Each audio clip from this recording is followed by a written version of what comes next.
Hey guys, today is day 19 of making my game, my Titanfall-like game, and today I wanted to work on adding potentially an animation, but I don't know how it's going to go because I've never made an animation before. And the other thing I wanted to work on is adding a rocket launcher into the game that I can shoot my car that I've built in Godot and have it like shatter sort of thing. Because the main reason why I want to do shattering is because I would like to have windows in the game that you can break and different things like that. So a bit of a learning for adding shatter effects into Godot. So that's what I'm going to work on today. So without further ado, I'm going to jump into the coding and get back to you in a little bit. But I want to go over what I did a little bit yesterday. Yesterday, I added the customization to my game, so it's properly customizable and all this stuff. I'll show you all the different variants of stuff, as you can see, all the different variants. That's what I worked on yesterday, and today I want to actually add in a bit more customization. Sorry, not customization. A rocket launcher that destroys the car, and I want it to shatter. So that's what I'm going to work on today. So without further ado, I will be right back.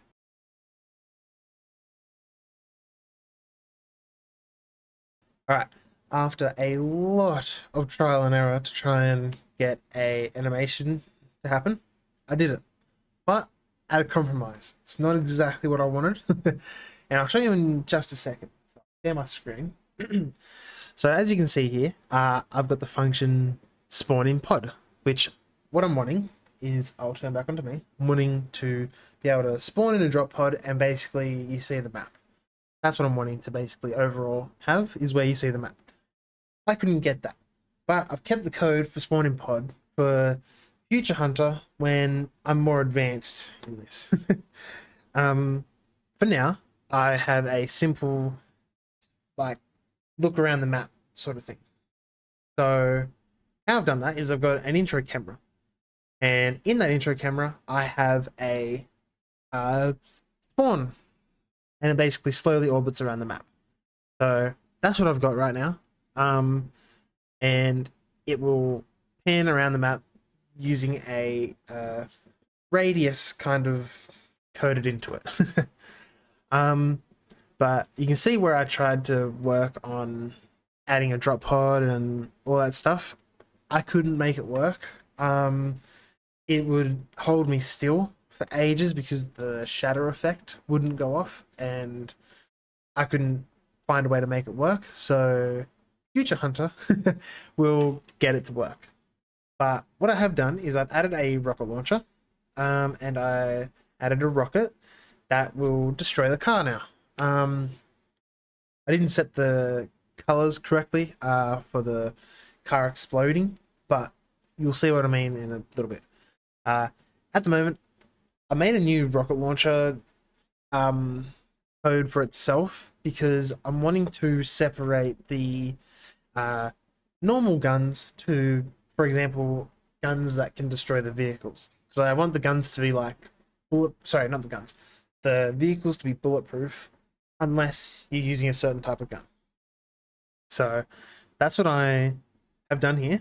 And I will show off what the game looks like just now. So when I click play, pretty default stuff, and when I choose the character, it spawns the map like this. Now the turret's shooting me currently, but I've got an invulnerability thing at the moment. But yeah, this is my little handy dandy rocket launcher. I've got it on my first weapon just for the sake of showing it off. But if I shoot this, it explodes everywhere. And these should disappear. It was working before, but I've messed with the code. Seems they are not disappearing. They're meant to disappear after 3 seconds, and it's been longer than 3 seconds now. Well, either way, I've got a shatter effect in the game now, so that's can bounce on all these things as well. But yeah, I've got that added. So how I did that is with the vehicle. In the explode, I've just made a mesh itself in here. And the color is just black. I've got it set to black right now, because I was messing around with it and I didn't make it blue. But this is the code, so it just basically explodes, and if someone is to occupy the vehicle, they will exit the vehicle. Uh,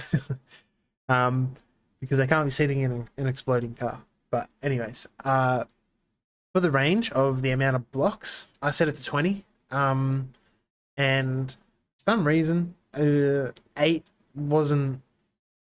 I had it set to 8 to make it explode in 8 different boxes, but it just wasn't working. And it would spawn 1 box. For some reason, 20 worked. I could not tell you why. But it did. But this is the shard. It's meant to queue free, which is disappear after 3 seconds. I did have a code for queue free here. Free. Oh, sorry, an underscore. I did have a queue free under there, but it didn't really work before, so I just got rid of it. Don't know why it's not disappearing. That's another thing for later. But I got the rocket launcher. Pretty much like the gun script earlier. But I'm going to separate like weapon vehicles from the normal guns, as I said before.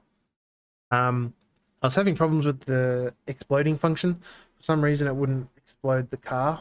When I say explode, I just mean shatter effects. For future, I think what I was looking at is I'll have to, for 3D at least, have to make my own shadow effects using Blender, which is the 3D modeling software. And in that, I basically make something break in Blender, and that's the animation that it has. And there's ways that future hunter will learn how to do. But pretty much, it works like a bullet, but for the vehicle. So pretty much the same as everything else. There's no particles currently. I need to add the particles for the explosion effect. I'm thinking of, for simplicity's sake, just having like an orange explosion, like the fireball sort of thing. But yeah, I wish I could have done a better job at the spawning in a pod, because I really like the idea of like spawning in a pod and you overlook the map for a couple of seconds and then you're like sitting there for a couple more seconds as the game starts and loads up. But at the moment, I think I did a pretty good job with the starting animation. Like that. I gotta quickly run because that thing starts targeting me right away. But yeah, the rocket launcher does do damage to enemies as well. Oh, okay, I don't know why it's not working now. But for some reason, when I'm far away from the car, it doesn't like explode right away. But when I get close to it, it works. So some debugging stuff that I got to work on. But yeah, I spent a lot of time trying to figure out why the drop pod wasn't working. So, and I've kind of just put it off until tomorrow because it is starting to hurt my brain as to why it's not working. But that's all for this video. So if you enjoyed, please leave a like, comment, and subscribe. If you have any suggestions on how to make the drop pod actually work, I would greatly appreciate that because I've got no clue how to. And I'm just trying to work it as I go along. But yeah, hopefully I didn't confuse anyone with my stuff. And I will see you in the next video. Peace.